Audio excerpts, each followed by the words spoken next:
Willkommen zu einer neuen Folge von Alltag Deutsch. Hallo zusammen. Schön, dass ihr wieder dabei seid.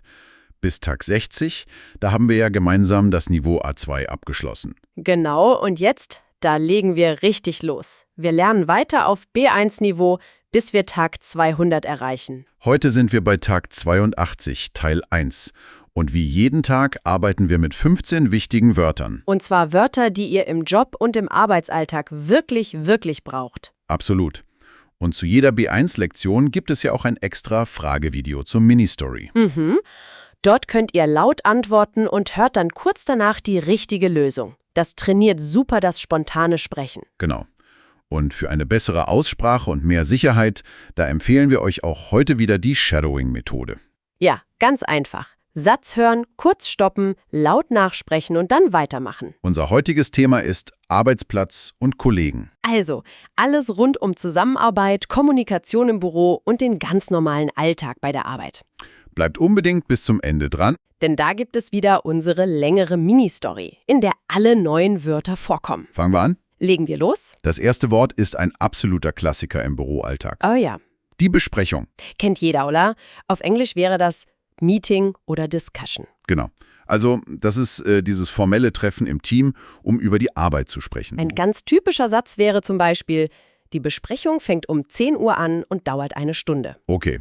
Und für so eine gute Besprechung braucht man ja oft, Bestimmte Dokumente, ja. genau. Und da kommt unser nächstes Wort ins Spiel. Und das sind die Unterlagen. Wichtig ist, das Wort ist meistens im Plural. Oh, okay. Auf Englisch also Documents oder Files. Richtig. Das sind im Grunde alle Papiere oder Dateien, die man für ein Projekt oder eine Aufgabe so braucht. Kannst du da mal ein Beispiel geben? Klar. Zum Beispiel könntest du fragen, hast du bitte die Unterlagen für den neuen Kunden für mich? Verstehe. Diese Unterlagen, die braucht man dann oft für eine ganz bestimmte Aufgabe, Genau. Oder einen, einen Auftrag. genau, der Auftrag. Auf Englisch Order oder Assignment. Das ist also eine Aufgabe oder eine Bestellung, die man von einem Kunden bekommt. Oder vom Chef. Oder vom Chef, genau. Ein Beispielsatz wäre dann, Wir haben einen neuen, großen Auftrag von einer wichtigen Firma bekommen. und wenn es viele neue Aufträge gibt und alle gut arbeiten, dann ist die Stimmung in der Firma ja meistens ziemlich gut. Ja, und dafür gibt es ein ganz spezielles Wort im Deutschen. Und zwar? Das Betriebsklima. Das Betriebsklima. Im Englischen the working atmosphere. Genau. Das Wort beschreibt die allgemeine Stimmung und die Atmosphäre unter den Kollegen in einer Firma. Also, ich finde ja, ein gutes Betriebsklima ist mir bei der Arbeit sehr wichtig. Absolut. Mir auch. Und ein gutes Klima entsteht oft durch Gute Zusammenarbeit. perfekte Überleitung, die Zusammenarbeit. Auf Englisch Collaboration. Und das bedeutet, ganz einfach, wenn Menschen gut zusammen an einem Ziel arbeiten. Ein Beispiel dafür? Die Zusammenarbeit in unserem Team funktioniert sehr gut. Und wenn die Zusammenarbeit gut ist, dann helfen sich die Kollegen ja auch gegenseitig. Richtig, sie unterstützen sich. Unser erstes Verb für heute. Unterstützen. Genau, auf Englisch to support. Und die Perfektform ist hat unterstützt. Okay, also zum Beispiel, mein Kollege hat mich bei der schwierigen Aufgabe sehr unterstützt. Ein toller Kollege. Ja, Wenn man dann etwas fertig hat, dann muss man es ja oft den anderen zeigen, man muss es, präsentieren. richtig, präsentieren. Auf Englisch to present. Die Perfektform ist hier hat präsentiert. Also zum Beispiel, nächste Woche muss ich die Ergebnisse vor der ganzen Abteilung präsentieren. Viel Erfolg dabei. Danke. Manchmal kann man einen Termin aber nicht halten, oder? Ja, das passiert. Man muss ihn dann ändern. Man muss ihn verschieben. Exakt, verschieben. Im Englischen to postpone. Und die Perfektform ist? Hat verschoben. Ein Beispiel wäre also, wir haben die Besprechung auf morgen verschoben, weil der Chef krank ist. Das ist ein sehr realistisches Beispiel. Finde ich auch. Puh, das waren jetzt schon einige Wörter. Ja, lass uns mal kurz durchatmen. Wenn euch unsere täglichen Lernfolgen helfen, dann unterstützt uns doch gern mit einem Abo und einem Daumen nach oben. So verpasst ihr keine neue Folge und helft unserem Projekt wirklich sehr weiter. Genau. Und jetzt, Machen wir weiter mit den restlichen Wörtern. auf geht's. Okay, wir waren bei verschieben. Bevor man aber etwas verschiebt, Aha. sollte man sich mit den Kollegen abstimmen. Unser nächstes Verb. Abstimmen. Ja, auf Englisch to coordinate. Die Perfektform ist hat abgestimmt. Das bedeutet also, man spricht miteinander und plant gemeinsam. Genau. Ein Beispielsatz wäre, wir müssen uns noch abstimmen, wer welche Aufgaben übernimmt. Macht Sinn. Und wenn man seine Aufgaben dann hat, dann muss man sie Erledigen. Oder man kann auch sagen, man muss sie bearbeiten. bearbeiten. Englisch wäre to process oder to work on. Die Perfektform hat bearbeitet. Also zum Beispiel, ich habe gestern über 50 E-Mails bearbeitet. Wow, das ist viel. So, jetzt haben wir alle Verben für heute. Dann kommen wir jetzt mal zu den Adjektiven.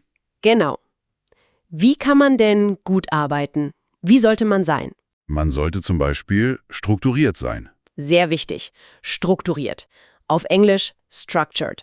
Und was bedeutet das denn genau? Das bedeutet, dass jemand mit einem klaren Plan arbeitet, also sehr geordnet und organisiert ist. Verstehe. Also zum Beispiel, sie ist eine sehr strukturierte Mitarbeiterin. Sie vergisst nie etwas. Und eine weitere wichtige Eigenschaft im Team ist? Dass man teamfähig ist. Oh ja, das liest man in jeder Stellenanzeige. Teamfähig. Englisch wäre team-minded. Das bedeutet, dass jemand einfach gut mit anderen Menschen in einer Gruppe, also im Team, arbeiten kann. Ein Beispielsatz. Für diesen Job suchen wir eine Person, die offen und teamfähig ist. Klassiker. Und wenn man teamfähig ist, dann verhält man sich meistens auch. Kollegial. Genau, kollegial. Im Englischen auch, collegial. Das beschreibt ein faires und freundliches Verhalten gegenüber den Kollegen. Richtig. Man könnte zum Beispiel sagen, danke für deine Hilfe, das war sehr kollegial von dir. Sehr schön. In stressigen Situationen ist aber noch eine andere Eigenschaft wichtig. Und welche? Man sollte belastbar sein. Absolut. Belastbar. Was wäre da die englische Übersetzung? Resilient. Resilient oder auch able to work under pressure. Das passt sehr gut. Okay, also das heißt, eine Person kann auch dann gut arbeiten, wenn es viel Stress gibt. Genau. Zum Beispiel, auch wenn wir viel zu tun haben, bleibt er immer ruhig. Er ist sehr belastbar. Beneidenswert. Und das Gegenteil von ruhig und entspannt. Ist unser letztes Wort für heute? Nämlich, Hektisch. ja, hektisch. Im Englischen Hektik. Das bedeutet, dass alles sehr schnell und unruhig ist, viel los ist. Ja. Der Vormittag war sehr hektisch, weil das Telefon ständig geklingelt hat. Das kenne ich nur zu gut. So, das waren unsere 15 Wörter für heute. Und jetzt kommt unsere Mini-Story. Hört gut zu. In der Geschichte kommen alle Wörter noch einmal im Kontext vor. Es geht heute um Sarah und Jonas bei der Arbeit. Es ist Montagmorgen im Büro. Die Woche beginnt sehr hektisch, denn ein neuer, großer Auftrag ist hereingekommen. Sarah schaut auf den Berg von Unterlagen auf ihrem Tisch und denkt, wie soll ich das alles nur bearbeiten? Ihr Kollege Jonas bemerkt, dass Sarah gestresst ist. Er ist sehr kollegial und fragt, Brauchst du Hilfe? Sarah ist dankbar und sagt, ja bitte, wir müssen uns gut abstimmen, sonst schaffen wir das nicht. Das Betriebsklima in der Abteilung ist zum Glück sehr gut und die Kollegen unterstützen sich gegenseitig. Sie halten eine Kurzbesprechung ab. Jonas ist sehr strukturiert und schlägt einen Plan vor. Er ist auch sehr belastbar und bleibt auch bei Stress ruhig. Das hilft Sarah sehr. Beide sind sehr teamfähig und so funktioniert die Zusammenarbeit sofort gut. Sarah erinnert sich. Oh nein, am Freitag muss ich die ersten Ergebnisse präsentieren. Jonas sagt, kein Problem. Wir fragen den Chef, ob wir den Termin verschieben können. Mit diesem neuen Auftrag ist das sicher möglich. Sie sind ein gutes Team und schaffen die Arbeit gemeinsam. Das war unsere Geschichte für heute. Im zweiten Teil dieser Lektion könnt ihr dann wieder Fragen zu der Story beantworten. Und unser Tipp? Schreibt gern eigene Sätze mit den neuen Wörtern unten in die Kommentare. So übt ihr aktiv weiter. Genau.